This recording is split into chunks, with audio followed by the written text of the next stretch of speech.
Okay, I'm back here with part 2. I'm sorry it's in 2 parts, even though we got 15 minutes now on YouTube. But anyway, we had basically they kind of bear her down a little bit as they get close to the base.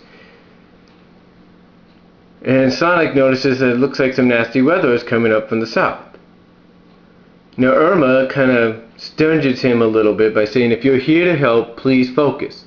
And I think this is where some fans kind of look at a comparison of Sally to her, because that's how Sally used to be. And Sonic, basically being cool and cliche, says, hey, it's just an entire herd of zombie-like walruses who want to tear us apart for trying to save their lives.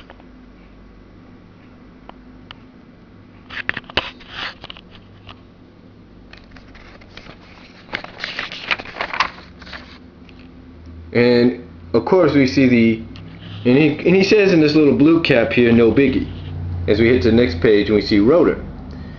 Now Rotor is thinking to himself that he can't wait to see his family again, since it's been ages since they've had a chance to talk. But as he's doing this, he's attacked. Now at first he thinks it could be some legionnaire or badnik or an enemy, so he shoots at him. He shoots at this enemy, or at this individual, only to have it blocked by the person who says he's not his buddy, and basically he fires the weapons back at the blast back at Rotor. Now Rotor goes for an attack, basically telling this guy, hey, you have picked the wrong person and the wrong day to mess with me. Basically he's telling this individual, hey, you've made a big mistake messing with me today because I'm not in the mood. It's kind of like how I feel sometimes with certain nephews. And we find out that the person that attacked him is Silver. And of course I think we all know where this is leading, in case you haven't seen this issue.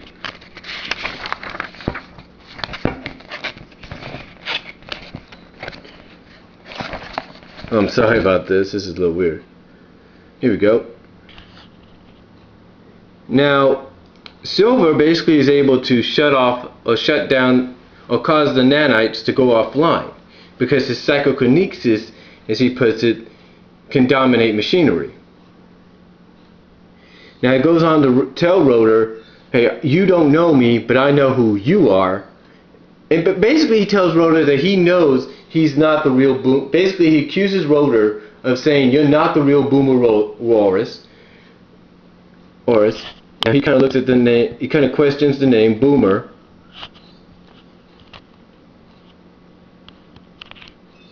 And we get an ending by Silver saying, I know who you, but saying that he does know who he is. Here he is.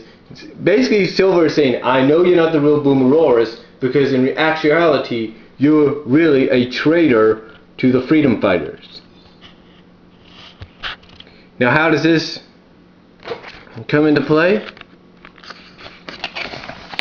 Well, let's go into the backstory, shall we?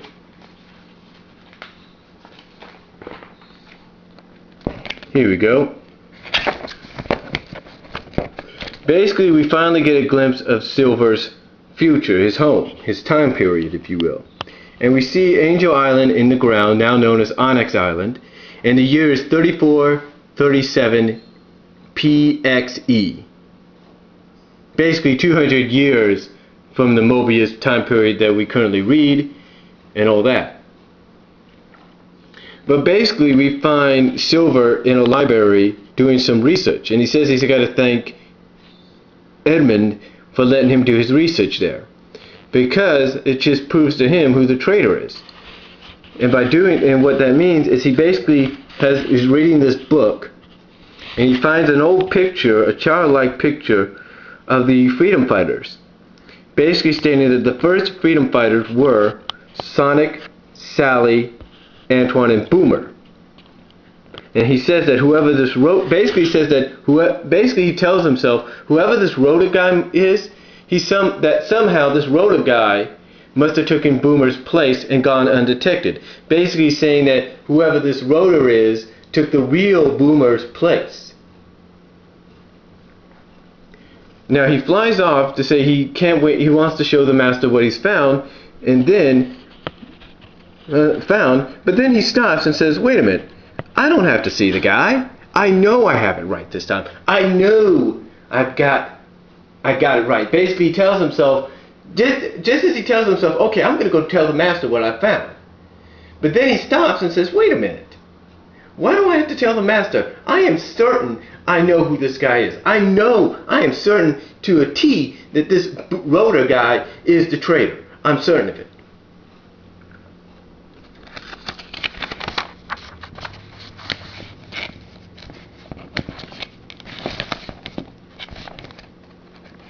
Oh, sorry about that. Here we go. Anyway, he's about to take off through time, saying he can handle this by himself, and that he's not going to use no super warp rings this time. He feels confident in using the power of the time stones. Hey, time stones! We haven't heard of those in what, since Blast of the Past? But these are totally different time stones. See? Totally different.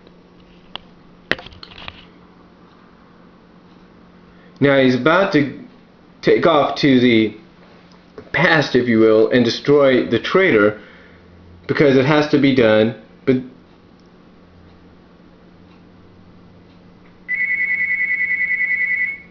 just ignore that. That's 4 or 8. I don't know who that is. It's out of area. But anyway,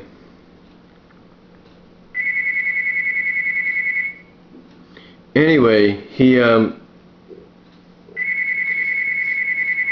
I'm sorry about this. But anyway, he is about to take off. He's about to take off, saying that this has to be done. He has to go. He has to destroy this traitor, and that it must be done.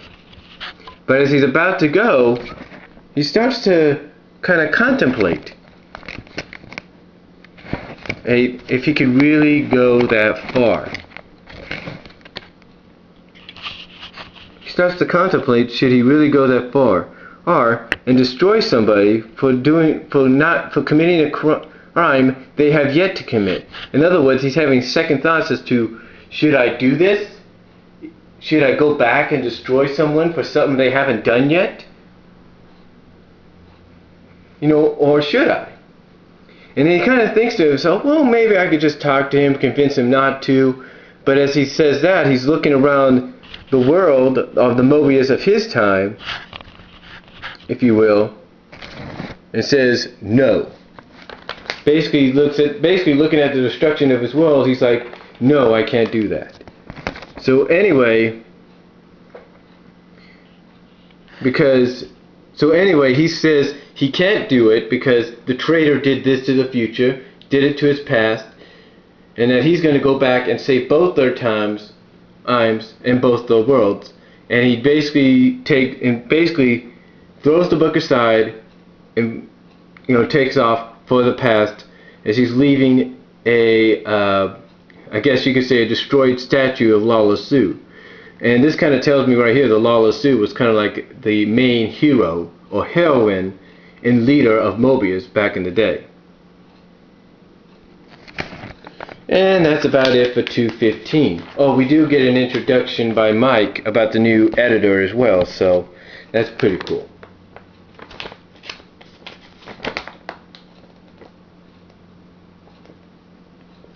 But anyway, this was a pretty good issue. I have to say that. I have to say it was a pretty good issue. Definitely worth the read if you ever read it. So, if you ever get a chance to read it, if you've not read it yet, go out and get the issue. It's definitely worth a good read. It's definitely a good start to a two-part story, and it does show some intrigue. I mean, I like the fact that it kind of shows how, in a way, Rotor kind of blames himself for certain decisions that he made. Like, when he made that vow not to build any weaponry, and he stood by it, it kind of flashed back to when he kind of chastised Fiona for trying to use weaponry. So I think, in a way, Rotor blames himself for possibly Fiona turning traitor. I think that's what Ian's trying to showcase here, that he does take some blame. I also like the fact that Nicole is kind of reluctant at times to use the nanites, because she feels as though after what she did as Ian Nicole, she doesn't want to abuse her powers anymore. She doesn't want to abuse them. Well, she's not really abusing them. She just doesn't want people to feel, you know, that same way. Feel that she's abusing her powers, or even feel worse about it. So, but anyway, it's a good issue. It's a good issue. Definitely a lot of hints and subtles there. So, I definitely check it out if I was you, and I definitely give it a 9 out of 10. Check it out, and that's all I could say. I do like a little bit of the intrigue, though, of who could be the traitor. I mean, I think we kind of have an idea who the traitor is. I mean, if you don't believe me, I'll show you who I think it could be, even though it may sound a little crazy.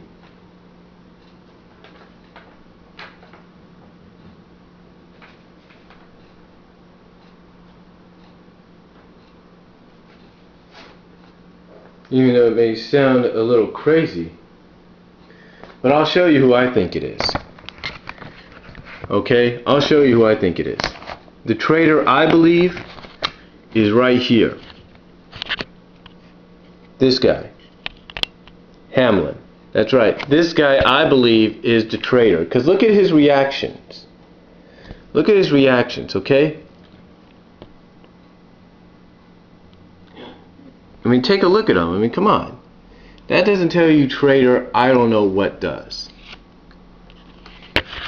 And I mean, especially when Rhoda has Nicole meet him up at his workshop and basically explains to her the only reason he said he was staying behind was to shut Hamlin up. So, anyway, overall it's a good issue, but it does kind of give you some hints about the who could be the traitor, and you know, and definitely gives you hints of, you know, about the fact that, like I said, Rhoda kind of blames herself for certain things, and also shows you hints that Nicole is kind of reluctant still to use the nanites for anything because of what happened with the Iron Dominion, and that other people might feel a little reluctant around her, like Dylan.